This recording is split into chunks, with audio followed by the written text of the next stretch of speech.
Ihahandog ng HBBC Trainee Ladies ang isang maikling dulang pinamagatang Manika. Tunghayan po natin sila. Siya ay si Aling Jingjing, isang balaw at mahirap na ina na may isang anak. Siya ay maagang iniwan ng kanyang asawa dahil sa maluhati ang karamdaman. Anak, lagi mong tatandaan ang payo ko sa'yo, ha? Wala na ang tatay mo, kaya tayo na lang dalawa. Huwag kang matigas ang ulo, ha? Mama, ang galing na pa-restart ni Tali sa mama. Siyempre, anak, mag-ina tayo. Mahal na mahal ka ni Mama. Isang araw, habang sila ay naglalakad, napadaan sila sa isang tindahan na marami.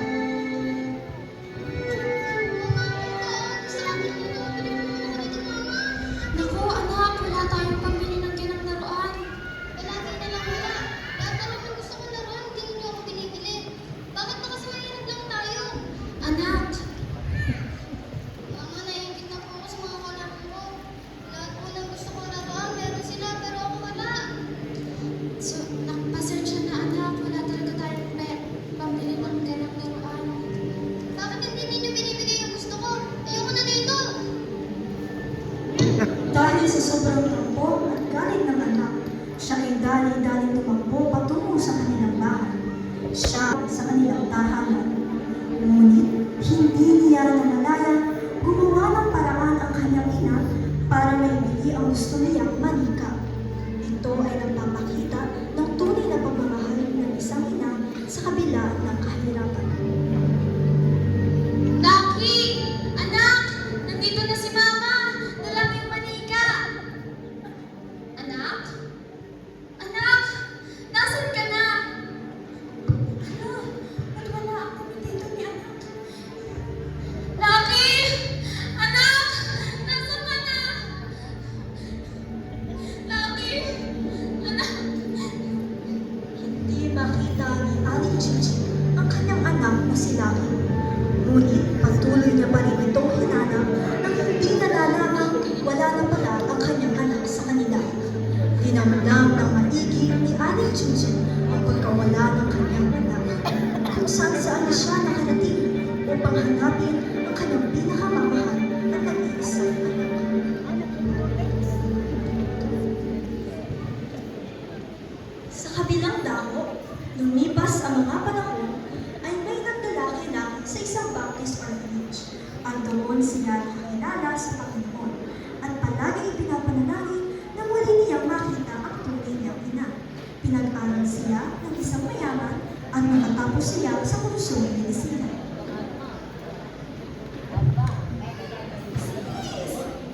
Answer prayer! Tuloy ng ate ka rin medical mission! Sige! At saan kaya yun? Sa Lipa, Batangas na? Sige! Tara na! Maganda na tayo!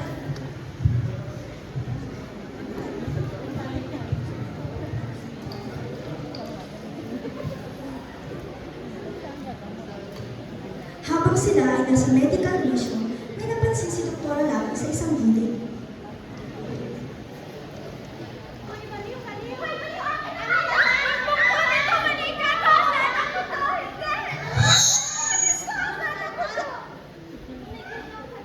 Di na kayo naawa. Ay, naku talaga sus, mga bata. Sis, kanina ko pa nga siya napapansin. Ano ko kasi, para siyang si Mama. Tingnan mo ha, tingnan mo yung nunal niya. Parehas sila ni Mama.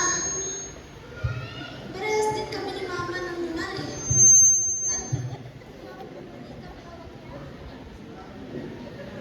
Yan yung manikang gusto ko ng bata ko. Anyari kaya sa kanya? Titignan ko lang.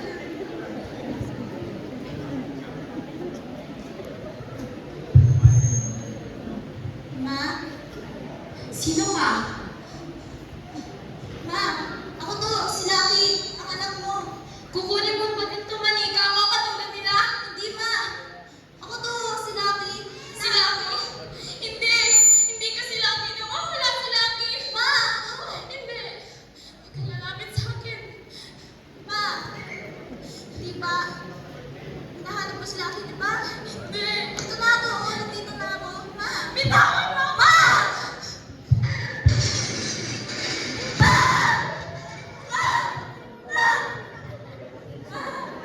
Sa isang ina, tila umita ko ang mundo ni Doktora Lagi nang makita niya na bangga at nagkaroon ng ulo ng kanyang ina.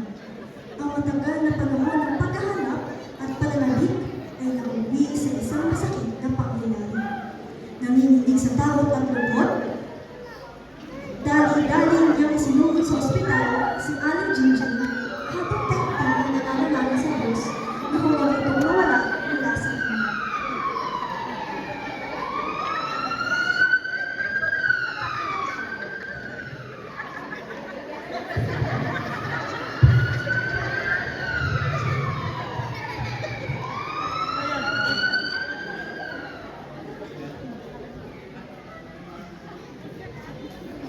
Sa loob ng ospital, habang nakahiga si Aling Jingjing at ginagamot ng mga doktor, hindi maiwasan ni Lagi ang maiyak habang hawak-hawak ang kamay ng kanyang ina. Naalala niya ang lahat ng sakripisyo, pagmamahal at pag-aarugang ibinigay ng kanyang ina noon. Doon niya lubos na naunawaan kung gaano siya kamahal ng kanyang ina at kung paano sila muling pinagtagpo ng Diyos sa tamang panahon.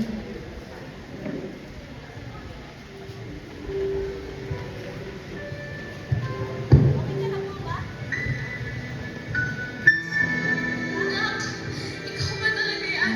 Ma, ako na to, sinabi. Anak, bakit ka bumalik sa bahay? Bakit ka lumayas? Sorry po. Hindi ko po alam po ano. Nagpapasalamat ako dahil nagkakita tayo. Yun ang mahalaga. Ma, alam mo ba? Answer prayer ako. Dapat hindi tayo magkita muli. Salamat sa Diyos. Napakabuti talaga ng Diyos sa ating dalawa. Sa kabila ng hirap, pagod at sakit na pinagdaanan ni Aling Jingjing, hindi siya kailanman sumuko sa paghahanap at pagmamahal sa kanyang anak. Gayon din, ipinakita rin dito ang kabutihan at kaligtasan nagmumula sa Diyos. Ang tunay na kaligtasan ay hindi lamang tungkol sa pagligtas sa pangalan, kundi pati na rin sa paghilom ng sugutang puso, pagbibigay ng pag-asa at kaluluwang may ugnayan at relasyon sa Panginoon. Dahil sa pananampalataya at pag-ibig, ipinakita ng Diyos na walang imposible sa Kanya. Tunay nga tekhila ang pagmamahal ng Diyos at ng isang ina, isang pagmamahal na handang magsakripisyo at hindi kailanman nawawala.